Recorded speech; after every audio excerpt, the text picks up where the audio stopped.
Hello नमस्कार, स्वागत है आपका यूट्यूब चैनल लर्न एजुकेशन में। मैं विवेक आपके लिए वीर बहादुर सिंह पूर्वांचल यूनिवर्सिटी और महाराजा सुहेल देवराज विश्वविद्यालय के एमएड फर्स्ट सेमेस्टर का 4th paper research methods in education, शिक्षा में अनुसंधान विधियाँ के संबंध में हम चर्चा कर रहे हैं। और आज हम सेकेंड यूनिट का जो 3rd चैप्टर है अनुसंधान परिकल्पना, इसके बारे में चर्चा करने वाले हैं। ठीक है, तो ये जो विषय है ये काफ़ी इम्पोर्टेंट होता है एमएड के पॉइंट ऑफ व्यू से। आप देखेंगे कि ये जो विषय है इसको थोड़ा सा आपको गहराई से पढ़ना चाहिए, क्योंकि ये आपको भविष्य में भी जो है काम करता है। आप चाहे उच्च शिक्षा में आ चुके हैं और आगे नेट वगैरह के एग्ज़ाम में भी ये काफ़ी इम्पोर्टेंट जो है सब्जेक्ट होता है। साथ ही ये टॉपिक जो आज की अनुसंधान परिकल्पना है ये भी बहुत ही महत्वपूर्ण जो है टॉपिक है। तो आप इस वीडियो को अच्छे से देखें, अच्छे से समझें क्या है अनुसंधान परिकल्पना। आइए हम समझते हैं। ठीक है, अनुसंधान परिकल्पना। देखिए, जब भी हम कोई भी अनुसंधान कार्य करना प्रारंभ करते हैं तो पहला काम हमें समस्या की पहचान करना होता है, जो कि हमने समझ लिया है। जैसे ही समस्या की पहचान हो जाती है, उसको हम ठीक तरीके से समझ जाते हैं समस्या क्या है, तब हम उसमें उपस्थित जो छोटी चर हैं, जो छोटी छोटी बातें हैं जिनको हम चर के नाम से जानते हैं, उनको पहचानने का प्रयास करते हैं। ठीक है, और उन्हीं चरों के बारे में अध्ययन करते हैं, एक दूसरे से उनके बीच जो है संबंध को स्थापित करने का प्रयास करते हैं। अब उस समस्या के समाधान के लिए हम कुछ अनुमान लगाते हैं, यानी ऐसी संभावनाएं जो है खोजते हैं जो कि उस समस्या को हल कर सकती है। और इन्हीं संभावित हल, यही जो है हमारे द्वारा अंदाजे से लिए गए जो उस समस्या के हल हैं, उन्हें ही हम अनुसंधान परिकल्पना कहते हैं। जैसे आप ही अगर कोई आपके सामने कोई समस्या आ जाती है, जैसे आपके घर में अचानक लाइट कट गई, जो कि अक्सर नहीं होता है, अचानक से लाइट आपकी कट गई, तो आप क्या करेंगे? आप सबसे पहले घर में बैठ के टीवी देख रहे हैं, आप ये सोचेंगे कि लाइट क्यों कटी, क्योंकि लाइट तो रोज़ कटती नहीं है, किसी समय पर कट गई क्यों। तो आप सोचेंगे, समस्या आपके सामने आ गई, लाइट कट गई, यानी आप कुछ लाइट से, बिजली से ही कुछ काम कर रहे हैं, तो आप सोचेंगे अब आपके समय समस्या आई, बिजली कट गई है, क्या हुआ होगा, क्या हो सकता है इस समय। तो आप पहला अनुमान ये लगाएंगे कि हो सकता है सबकी लाइट कट गई हो, तो आप बाहर जाएंगे, पहला अनुमान तो आपका ये हो गया। तो ये एक संभावित जो है समस्या का समाधान हुआ कि हो सकता है सबकी लाइट कट गई होगी। तो ये संभावित अब जाएंगे बाहर, देखेंगे लाइट तो मेरी ही कटी है, सबकी लाइट है, यानी कि अब इसके बाद आप क्या करेंगे, इसके बाद आप दूसरी संभावना भी तलाशेंगे, क्योंकि एक संभावना तो आपकी सत्य नहीं हुई। यानी हम यहाँ पर क्या समझ रहे हैं, जो परिकल्पनाएं हैं वो सही या गलत भी हो सकती हैं। एक बात समझिएगा, आगे हम इसको समझेंगे। तो अब दूसरी परिकल्पना ये करेंगे कि हो सकता है कि मेरे घर में जो तार है आया हुआ है, फ्यूज़ इसका ख़राब हो गया होगा। ठीक है, तो आप तुरंत फ्यूज़ देखेंगे, तो ये दूसरी परिकल्पना हो गई। दूसरी कल्पना हुई तो फ्यूज़ देखेंगे भाई फ्यूज़ भी सही है, ऐसा क्या हुआ। ठीक है, तो आप जाएंगे, फ्यूज़ भी ठीक है, आप आगे जाएंगे, देखेंगे हो सकता है फ्यूज़ के आगे आपका एमसीबी लगा हो सकता है एमसीबी ही गिर गया हो। ठीक है, तो ये तीसरी परिकल्पना हो गई। तो आप देखेंगे कि एमसीबी ही ओवरलोड के कारण गिर गई है। समझ में आया? तो हम एक साधारण सा जो है व्यवहारिक ये उदाहरण हमने दिया है, जिससे आप समझ सकते हैं कि परिकल्पना क्या होती है। किसी समस्या के संभावित हल होते हैं, और उस समस्या के संभावित हल हैं लगातार, ये बदल भी सकते हैं, इनको निरस्त या स्वीकार किया जा सकता है। ठीक है ना? तो इस प्रकार से परिकल्पना को आप ये प्रारंभिक प्रस्तावना में आप जो मैंने दी उसको आप समझ सकते हैं। तो आइए हम समझते हैं इसके व्यवहारिक परिभाषाओं को, इसके शाब्दिक अर्थ इत्यादि को समझते हैं। तो देखिए, अनुसंधान परिकल्पना को हम उपकल्पना भी या प्राक कल्पना भी कहते हैं। अंग्रेजी में केवल और केवल हाइपोथेसिस कहा जाता है। ठीक है, बात समझ में आया ना? परिकल्पना का मतलब अगर हिंदी में देखिए, सबसे पहले हम हिंदी में इसका समझते हैं अर्थ। परि माने होता है बाहर, ठीक है, और कल्पना का मतलब आप समझ रहे हैं हम जो विचार हम करते हैं जो कि वास्तविक रूप में नहीं होता है। ठीक है ना, बात समझ में आ गया? तो यहाँ पे परिकल्पना क्या हुई,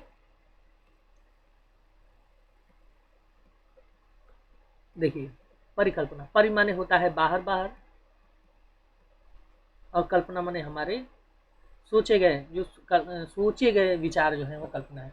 तो यानी किसी समस्या जो है उसके चारों ओर के आस-पास जो भी चीज़ें, उस समस्या के इर्द-गिर्द जो संभावनाएँ हैं, उस समस्या के हल होने की, उसे कहेंगे परिकल्पना। सीधी बात है। उपकल्पना, ठीक है, उपकल्पना यानी उप माने होता है दूसरा, अर्थात आप ये कह सकते हैं कि हमारी समस्या जो है उसका जो असली हल है, जो वास्तविक हल होगा, उससे उसी के जैसी अन्य संभावित हल कल्पना कहलाएगा। प्राक कल्पना, प्राक माने होता है प्रारंभिक, प्राक माने होता है प्रारंभिक, ठीक है, और कल्पना माने कि हमारी कल्पना है, हमारे विचार, यानी कि समस्या के समाधान से पहले की गई ऐसी कल्पनाएं जो उस समस्या का समाधान कर सकती हैं, ठीक है। तो समस्या समाधान के पूर्व में की गई कल्पनाएं जो कि उस समस्या का समाधान कर सकती हैं, प्राक कल्पना कहलाती है। यानी कि परिकल्पना को हम इन 3 शब्दों से जो है हिंदी में व्यक्त कर सकते हैं, परिकल्पना, उपकल्पना और प्राक कल्पना। बात समझ में आ गई होगी। अब आते हैं इसके अंग्रेजी रूपांतर पर। तो अंग्रेजी रूपांतर इसका क्या है? हाइपोथेसिस, हाइपोथेसिस, ठीक है, 2 शब्दों से बना है, हाइपो और थीसिस। देखिए इसके भी बहुत सारे अर्थ निकाले जा सकते हैं और अलग अलग बुकों में बुक्स जो होती हैं उन सब में निकाला भी गया है। तो हमने यहाँ पर लगभग जो भी चीज़ हमें मिली उसको हम सभी को हमने लिया। तो हाइपो का अर्थ है सामान्य से कम की ओर, सामान्य से कम की ओर का भी अर्थ ले सकते हैं, या ले सकते हैं अपुष्ट, यानी कि जो अभी सिद्ध नहीं किया गया है वो, यानी कि अंदाजे से, अनुमान से लिया गया, अनुमान से लिया गया, अपुष्ट कहेंगे, ठीक है। या संभावित, संभव, जो अभी की अभी हुआ नहीं है, अभी ये एग्जैक्ट नहीं है, अभी ये क्या है, अभी ये केवल अंदाजा लगाया है कि संभावित है, ठीक है। बात समझ में आ गया। तो हाइपो से तो ये अर्थ लिया जाएगा। दूसरी बात थीसिस, थीसिस जो दूसरा शब्द है थीसिस, ठीक है। तो थीसिस का क्या मतलब हुआ? स्थापित प्रमाणित प्रतिलिपि, मैंने ऐसी चीज जो कि स्थापित की गई लिखे हुए रूप स्वरूप में है ना, वो क्या कहलाएगा? थीसिस है। या फिर ऐसी चीज, इसी को हम थीसिस का दूसरा अर्थ मान्यता से भी ले सकते हैं, हम जो मानते हैं, या कुछ कथन हो सकते हैं, ठीक है ना। तो इन सब हाइपो और थीसिस को जब मिला के देखा जाएगा तो हम ये कहेंगे कि सामान्य से कम स्थापित या प्रमाणित प्रस्तावित कथन है क्या? परिकल्पना। यानी कि जो सामान्य रूप में हमारे पास समस्या दिख रही है उससे कम, उससे छोटी, उससे कम स्थापित या प्रमाणित, जो कि पूर्ण रूप से प्रमाणित नहीं है, उसके लिए दिया गया कोई प्रस्ताव या कोई कथन ही क्या है? परिकल्पना है या हाइपोथेसिस है, ठीक है ना। यानी कि कुल मिला के किसी समस्या के समाधान में संभावित या अपुष्ट मान्यताएं या कथन ही परिकल्पना कहलाएंगे, जैसा कि मैंने आपको अभी समझाया, बिजली का उदाहरण दिया उसमें, ठीक है ना। ठीक, तो अन्य शब्दों में हम ये भी इसका अर्थ निकाल के कह सकते हैं कि परिकल्पना क्या है? सुझाया गया तात्कालिक कथन है, यानी समस्या के समाधान के लिए हम सुझाया हमने, उसके लिए तात्कालिक सुझाव या प्रस्ताव होता है, जिसकी पुष्टि होने पर वह सिद्धांत के रूप में परिवर्तित हो जाता है। यानी कि उस परिकल्पना की जब हम पुष्टि कर लेंगे, किसके द्वारा? प्रयोगों द्वारा या फिर किसी अन्य माध्यम द्वारा, हम परिकल्पना, वो हमारे द्वारा लिए गए जो अनुमान है, उन अनुमानों को जो है हम जब हम इसको सिद्ध कर देते हैं कि हमारा अनुमान सही है या था गलत, अगर सही है तो वो सिद्धांत में बदल जाता है, अगर गलत है तो वो उसको हम निरस्त कर देते हैं कि हमारी परिकल्पना सही नहीं थी, जैसे कि बिजली के उदाहरण में हमने समझा था, ठीक है ना।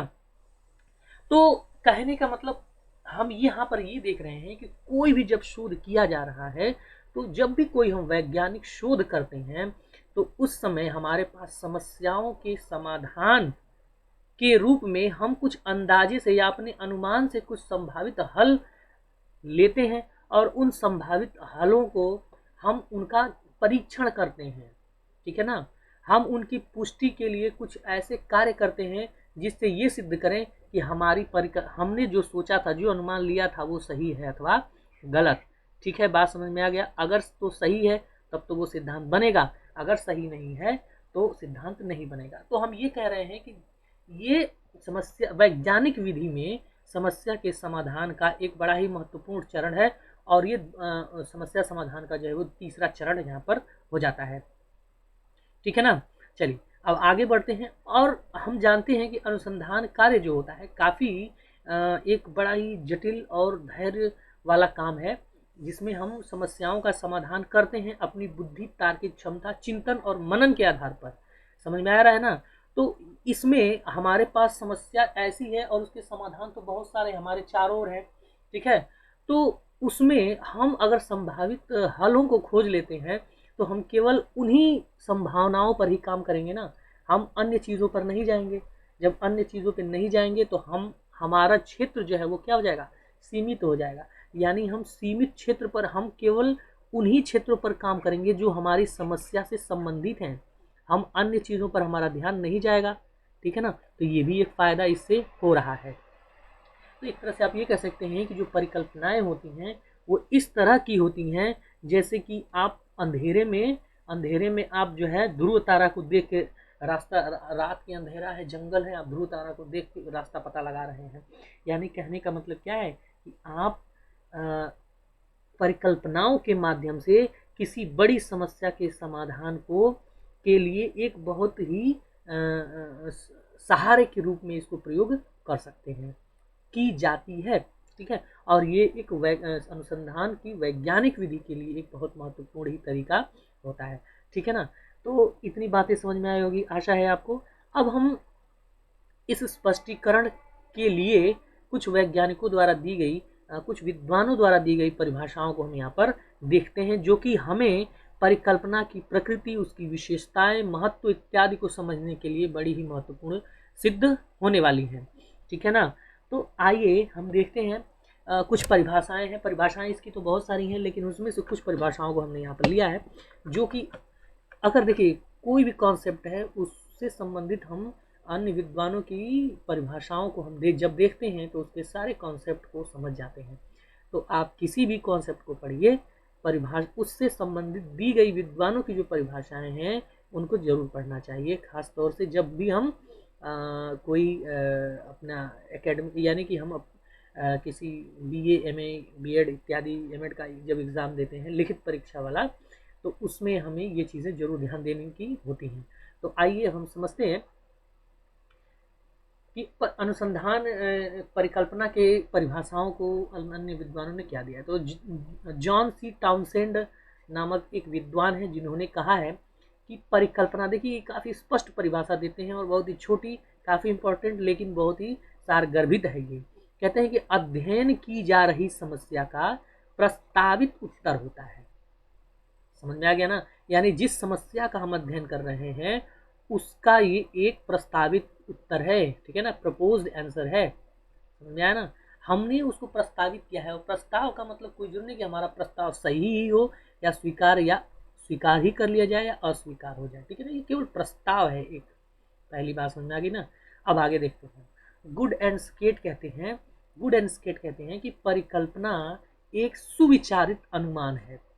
सुविचारित यानी कि परिकल्पना को हम ऐसे ही नहीं, बड़े ही अच्छे तरीके से सोच समझकर विचार के द्वारा अनुमान या निष्कर्ष होता है। ठीक है ना, सोची समझी जो है एक अनुमान है। ठीक है, जिसे अवलोकित तथ्यों यानी देखे गए तथ्यों या दशाओं को स्पष्ट करने एवं अन्वेषण को निर्देशित करने के लिए बनाया जाता है। क्यों बनाया जाता है ये भी कहा गया है। हमारे आसपास अवलोकित माने जो हमारे आसपास जो तथ्य, जो चीज़ें देखी जा रही हैं, जो परिस्थितियां हमारे आसपास हैं, उनको समझने के लिए, उनको स्पष्ट करने के लिए हमारा जो खोज है, हमारा जो अनुसंधान है, उसको निर्देशित करने के लिए, उसको डायरेक्ट करने के लिए बनाया जाता है और अंतरिम रूप से अपनाया जाता है। ठीक है ना, अंतरिम रूप मतलब कि टेंटेटिव वे में हम इसको क्या करते हैं, अपनाते हैं। तुरंत ये पूर्ण रूप से सही नहीं होता है, हम इसको बाद में प्रयोगों द्वारा या अन्य प्रयोगों से सिद्ध कर सकते हैं, सिद्ध या असत्य या सत्य सिद्ध कर सकते हैं। ठीक है ना। चलिए आगे बार एंड स्केट कहते हैं। ठीक है ना, बार एंड स्केट परिकल्पना किसी घटना के बारे में उस समय तक ज्ञात बातों के आलोक में, यानी देखिए उस समय तक बात, यानी कि आपने जो जिस परिस्थिति को पहली बार देखा उस परिस्थिति कैसी थी, उस समय तक जो चीज़ें हमें ज्ञात थी उसके आधार पर अस्थायी रूप से, यानी अस्थायी रूप से सत्य स्वीकार किया गया कथन है। यानी परिकल्पना जिस समय जो परिस्थिति थी हमने उस समय इसको स्वीकार तो किया, लेकिन अस्थायी था, ये परमानेंट नहीं है, उस समय तक के लिए केवल हमने उसको स्वीकार किया था यह, और बाद में इसको हम सत्य असत्य सिद्ध कर सकते हैं। और यह नवीन सत्य की खोज, नए सत्यों की खोज के कार्य में आधार के रूप में, देखिए आधार के रूप में प्रयुक्त किया जाता है। ये एक बेस है, आगे चलकर इसको हम जो है इसकी पुष्टि करते हैं, ठीक है ना। एम वर्मा के अनुसार, एम वर्मा क्या कहते हैं कि कोई सिद्धांत जब औपचारिक व स्पष्टता में किसी परीक्षणीय प्रतिज्ञप्ति, थोड़ा सा ये कठिन शब्दों का उपयोग हो रहा है लेकिन इसको हम समझाते हैं, परीक्षणीय प्रतिज्ञप्ति के रूप में अभिकथित करके, ठीक है ना। तो पहली लाइन में कहा कोई सिद्धांत जब औपचारिक व स्पष्टता में किसी परीक्षणीय प्रतिज्ञप्ति के रूप में, यानी कि कोई ऐसी प्रतिज्ञप्ति, कोई ऐसा कथन, कोई ऐसी प्रतिज्ञप्ति मैंने कथन या बात कह सकते हैं, परीक्षणीय मैंने जिसका परीक्षण किया जा सकता है। तो कोई ऐसी कथन, ऐसी बातें जिसका परीक्षण किया जा रहा है औपचारिक रूप से और स्पष्ट तरीके से, अभिकथित करके मैंने बताकर, आनुभविक या प्रयोगात्मक रूप से, अनुभव से या प्रयोगों से सत्यापित किया जा सकता है, ठीक है ना। तो ये एक ऐसी कथन, ऐसी बात है जिसका परीक्षण औपचारिक रूप से किया जाता है और इसको सिद्ध हम अनुभव या प्रयोगात्मक रूप से कर सकते हैं, उसे हम कहते हैं परिकल्पना। अर्थात परिकल्पना को हम प्रयोगों या अनुभवों द्वारा सिद्ध कर सकते हैं और यह एक औपचारिक विधि है। समझ में आ गया ना, इतनी बातें इसमें कही गई। तो क्या हम इसमें परिकल्पनाओं की विशेषताओं को, उसकी प्रकृति को नहीं समझ सकते हैं? बिल्कुल समझ सकते हैं, ठीक है ना। तो इस तरह से परिभाषाओं से हमने ये निष्कर्ष निकाला कि परिकल्पनाएं जो है वो प्रस्तावित उत्तर हैं, एक अनुमान है जो कि हमारे अनुसंधान को एक सही दिशा बताती है और नए नए सत्यों की खोज के लिए आधार प्रदान करती है, ठीक है ना। इसको हम अनुभवों और प्रयोगों द्वारा सिद्ध कर सकते हैं, ठीक है। इतनी चीजें आपने समझी। तो इस आधार पर हम इसकी प्रकृति को क्या कह सकते हैं, ठीक है ना। अनुसंधान की अगर प्रकृति की बात करें कि अनुसंधान की प्रकृति क्या है, तो आप देखेंगे हम इन्हीं परिभाषाओं से उसकी प्रकृति को भी समझ सकते हैं। अनुसंधान क्या है? अनुसंधान की जो परिकल्पना है वो क्या है? परिकल्पना एक परीक्षणीय प्रतिज्ञप्ति है। परीक्षणीय प्रतिज्ञप्ति का मतलब कि जिसका परीक्षण, ऐसा कथन है, ऐसी बात है, ऐसी चीज है जिसका हम परीक्षण कर सकते हैं, ठीक है। परीक्षणीय है, परीक्षण करने योग्य है। दूसरी बात, ठीक है ना, दूसरी बात क्या बोली गई कि दो चरों के मध्य अनुमानात्मक अभिकथन है। देखिए अनुमान पर आधारित कही गई बात है, ये क्या? परिकल्पना। और साहित्य जाहिर सी बात है क्या कह रहा है कि दो चरों के मध्य जो है संबंध को स्थापित कर रही है। ये फ्रेडन कर्लिंगर कहते हैं इस बात को। फ्रेडन कर्लिंगर की जो परिभाषा है वो कहते हैं कि परिकल्पना दो या दो से अधिक चरों के मध्य संबंध का अनुमानात्मक अभिकथन है, ठीक है ना। तो दो या दो से अधिक चर कैसे हुए? जाहिर सी बात है कि हमारे पास कोई समस्या है और उस समस्या के समाधान, समस्या की जब हमने पहचान की तो उसमें कुछ चर आए, उन्हीं चरों का अध्ययन हमें करना है और उन्हीं चरों के बीच जो संबंध है स्थापित करने के लिए, या गलत सही उन चरों में क्या अंतर है, क्या समानता है, इसको स्थापित करने के लिए हम कुछ अनुमान लगाएंगे, कुछ अपनी ओर से कुछ बातें कहेंगे कि ये इन दो चरों के बीच संबंध है कि नहीं है, या किस सीमा तक संबंध है। तो ये उसके लिए हमको जो अनुमान लगा कर जो बातें कहेंगे वही क्या है? परिकल्पना है, ठीक है। तीसरी बात, तीसरी प्रकृति, तीसरी इसका नेचर क्या है कि इसे साक्ष्यों के आधार पर सत्य या असत्य सिद्ध किया जा सकता है, अर्थात ये सिद्ध करने योग्य है, ठीक है ना। इसका मतलब ये हुआ कि परिकल्पनाओं को हम सिद्ध कर सकते हैं, और वो भी किस आधार पर? तो हमारे कुछ साक्ष्यों के आधार पर, ठीक है ना। हमारे साक्ष्य का मतलब प्रूफ, ठीक है, यानी कि प्रूफ हमारे पास कुछ होगा और उन प्रूफ्स के जो है बेसिस पे हम इसको सही या गलत सिद्ध कर सकते हैं, ठीक है। बात समझ में आ गया? तो ये सिद्ध करने योग्य है ये परिकल्पना। अब दूसरी बात, ये ऐसी अभिधारणा है जो किन्हीं तथ्यों के अंतरिम स्पष्टीकरण पर कार्य करती है, यानी कि ये एक ऐसी विचार है, ऐसी अभिधारणा, ऐसी बात है, ऐसी सोच है जो कि हम अपने मस्तिष्क चिंतन के प्रयोग से हम इसको बनाते हैं और जो हमारे तथ्य हैं, जिन तथ्यों का हम अध्ययन कर रहे हैं, उनका अंतरिम स्पष्टीकरण करती है। ठीक है ना, ठीक है, बात समझ में आ गया ये चीज़।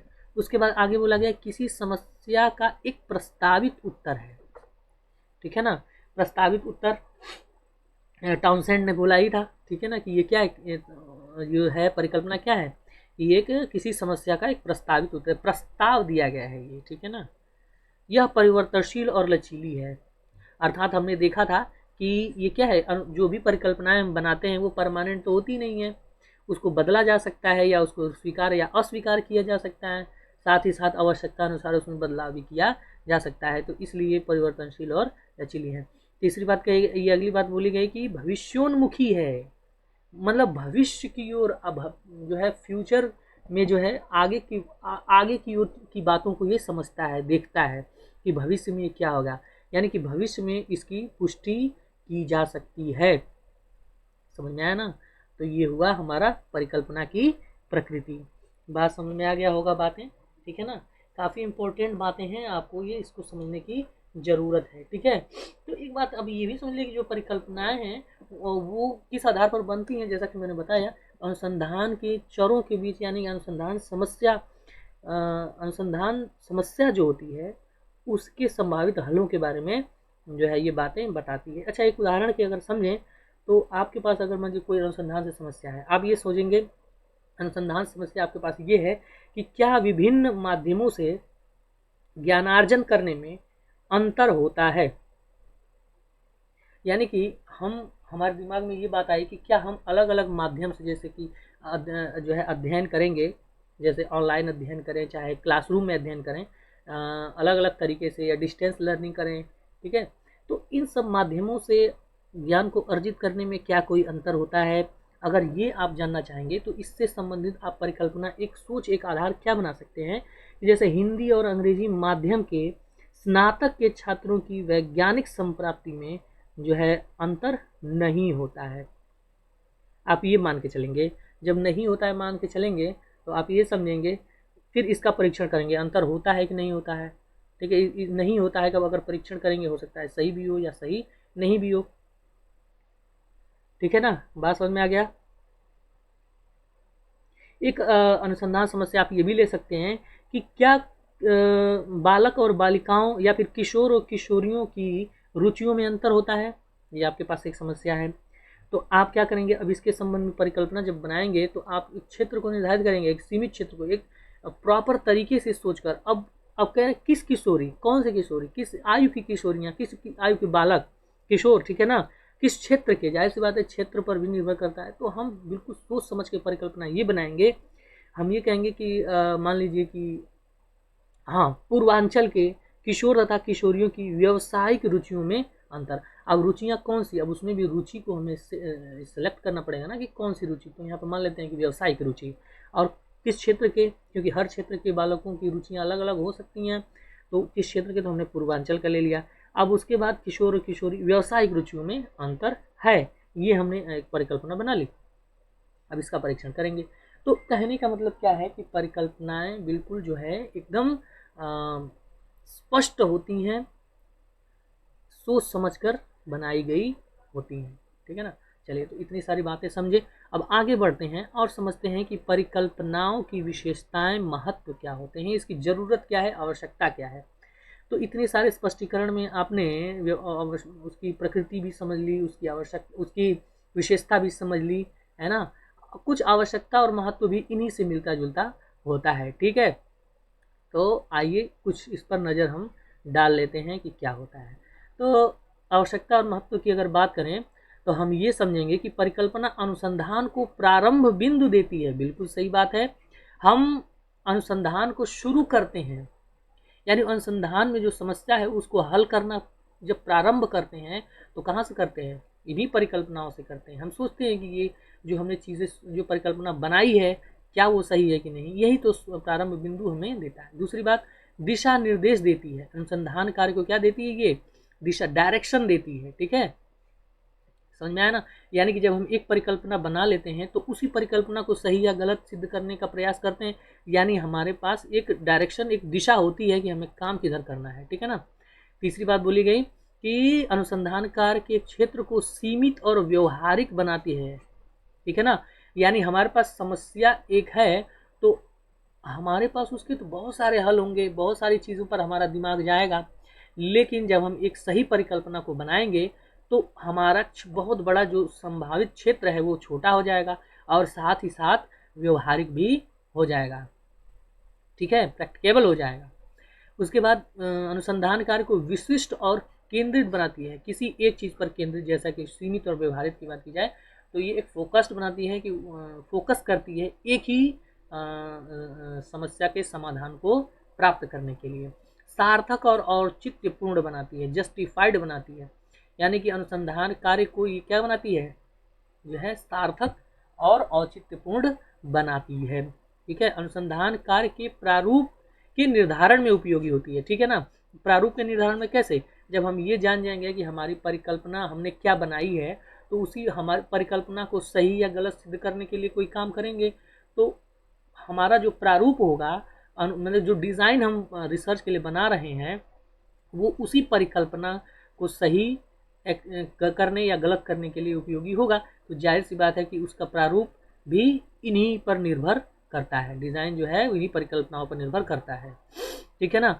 और आगे अनुसंधान कार्य में विश्वसनीय प्रदत्त प्राप्त करने में सहायता। विश्वसनीय प्रदत्त का क्या मतलब, जब हम ये निर्धारित कर लेंगे कि हमें हमें किन चीज़ों पर अनुसंधान करना है, किन बातों को सही मानना है या गलत मानना है, तो उसी से संबंधित आप डेटा भी तो कलेक्ट करेंगे, उन्हीं लोगों के पास तो जाएंगे। जैसे अभी मैंने यहाँ पर पूर्वांचल की किशोर और किशोरियों की व्यवसायिक रुचियों में अंतर की बात की, तो क्या है, हम जाएंगे, जाहिर सी बात है पूर्वांचल क्षेत्र में जाएंगे, पूर्वांचल क्षेत्र में जो किशोर और किशोरी हैं उनके जो है व्यवसायिक दक्षता को खोजेंगे, यानी कि विशेष लोगों के पास, केवल उन्हीं लोगों के पास हम जाएंगे जिनका परीक्षण हमें करना है, तो जो डेटा होगा एकदम सही होगा, रिलायबल होगा, ठीक है।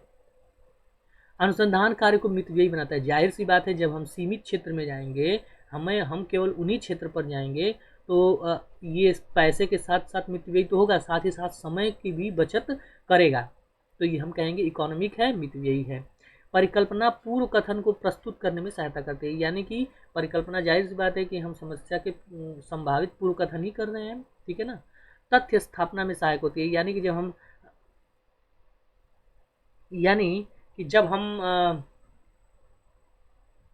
परिकल्पनाओं को सही अथवा गलत सिद्ध कर देते हैं, उसके बाद जो अंत में जो तथ्य हैं वो हमारे सामने निकल के आते हैं, ठीक है, जो तथ्य हैं वो हमारे सामने निकल के आते हैं, तो यही कहा गया कि ये तथ्यों को स्थापित करने में जो है सहायता प्रदान करती है, ठीक है।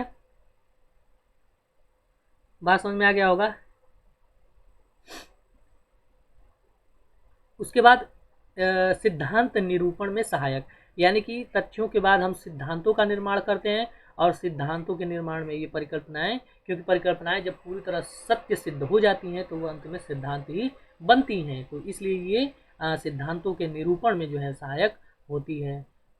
मानव ज्ञान का, अब जाहिर सी बात है जब सिद्धांत हम बन जाएगा तो उन सिद्धांतों द्वारा हमारे मानव के ज्ञान में वृद्धि होगी, ठीक है, ई होगा यहाँ पर, ठीक है ना, मानव के ज्ञान में जो है वृद्धि होगी, ठीक है। तो इस तरह से जो है परिकल्पनाओं की आवश्यकता और महत्व हमने यहाँ पर देखा, ठीक है। तो ये अभी इसमें कुछ चीज़ें और रह गई हैं, उसको हम अगली वीडियो में देखेंगे, ठीक है ना। आशा है ये वीडियो आपको अच्छी लगी होगी, अगर अच्छी लगे तो इस वीडियो को लाइक करें, हमारे चैनल को सब्सक्राइब जरूर करें, शेयर करें, कमेंट करें, और कोई भी जानकारी के लिए हमें आप संपर्क कभी भी कर सकते हैं। इस वीडियो में कोई हमारे द्वारा आपको कोई जानकारी प्राप्त करनी हो तो आप हमें कमेंट सेक्शन में बता सकते हैं, ठीक है। वीडियो में अंत तक बने रहने के लिए आपका बहुत बहुत धन्यवाद। नमस्कार, शुभ दिन।